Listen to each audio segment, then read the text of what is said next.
watching the KUSI News at 6. So a lot of new laws are being introduced now that we're in 2016. One of the most talked about is being called the Gun Violence Restraining Order. The legislation here in California allows authorities to take a person's weapon for 21 days if a judge decides there's a potential for violence. It also allows family members to request the removal of a weapon for the very same reason. And still talking about guns, next week President Obama expected to announce a set of executive actions on guns revolving around stricter licensing rules and more background checks. So let's talk about all of it. Joining us right now to talk about new gun rules, attorney Vikas Bajaj. He is with us this evening. Good evening to you. Happy New Year to you. Thank you. You as well. First of all, let's talk about what the president is intending to do this week. He is meeting with the Attorney General Monday, we think. What do you think is going to come out of this? He's been talking about this for quite a while. That's correct. And as a matter of fact, if you look into the scrolls of history in 2013, this is the exact push that President Obama made then. Unfortunately, he was 60 votes short in Congress of these laws and these protections, these loopholes being closed off, such as the gun show loophole, being able to buy without background checks. Huge concentration for the Obama administration and the Republicans as well, quite frankly. But he will come to the table again and try to take executive action.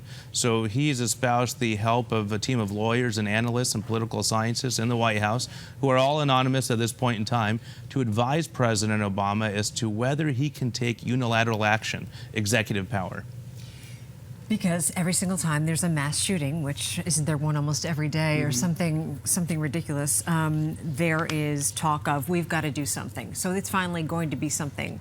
Do you think they have enough to make this happen, pass some sort of Very difficult to say, and I think the broader question is, should it happen this way? You know, President Obama is the President of the United States, and it's interesting, after every one of these shootings, and this morning I happened to buy myself another handgun because it seems like it might be more and more difficult for law-abiding citizens to do that and protect their families. But after every one of these shootings, if you visit a local gun store, the lines are out the door. And I really believe that's a citizenry speaking as to what the proper recourse and protection avenue should be, perhaps rather than President Obama just signing unilaterally and ignoring the representative democracy that we are supposed to uphold. And we talk about this mass shooting, but some of them are terrorist related, and that is also changing some attitudes in this country as far as owning a gun. Absolutely. Again, every time we hear or see a shooting in the newspaper or on the radio, well, our first reaction is, how do we protect ourselves? And waiting for legislation to come around and write something in the law could be years, and we've seen that with this administration and prior administrations. Speaking of, how do you protect yourself? You know, we talk about restraining orders and what they do. But there's something here in California now. It's a gun violence restraining order. Is this piece of paper going to do anything? First, explain to us, if you will, what it is. Absolutely. In California, we can obtain restraining orders for domestic violence incidents, which include people who are in dating relationships. There may be some exercise of violence in the past or some indication of something in the future. With restraining orders, we are really into injunctive orders. These are orders where the court says you are prohibited from doing something, and you are prohibited from doing something before you have a hearing. So in this particular case, and that's an excellent question, there's a 21-day period between the time a judge can sign an order from any petitioner saying, for instance, Vikas Bajaj is not able to hold a gun, or is mentally unstable, or something to that effect. Now, judges are now in a position to read the declarations the same way they do read declarations for restraining order violations and say, I believe there's enough here to prohibit him or her from owning a gun. Well, the gun is immediately taken away. And then you have to convince a judge or a magistrate that you should have your weapon back. The problem with this calculation is it makes it very difficult to return the firearms because of the liability questions that the courts will face. What if the 1% chance is here that I return the weapons and deny the restraining order and something bad happens? Now, this stems from the Elliot Rodger case right outside of Santa Barbara, where he shot up, where he killed several people. And his mother knew, tried to get to authorities to warn them that he did have this issue.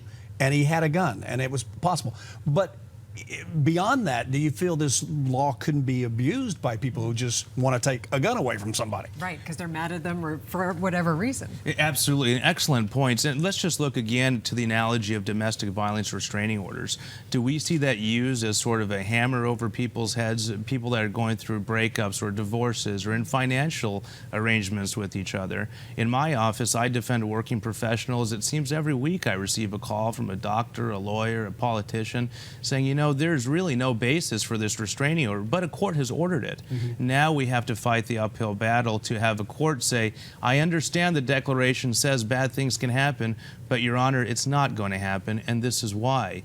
So can it be abused? Yes. Will it be abused? Absolutely. Given my years of experience, it will. And that's why it's up really to the courts and the effective lawyers to present the correct facts. It is now a law in the state of California. That's It correct. should be interesting to see how it all shakes out in court. Yes, that's Thank right. you. Vic, thanks Absolutely. again. Thanks very Appreciate much you for being coming in. My pleasure.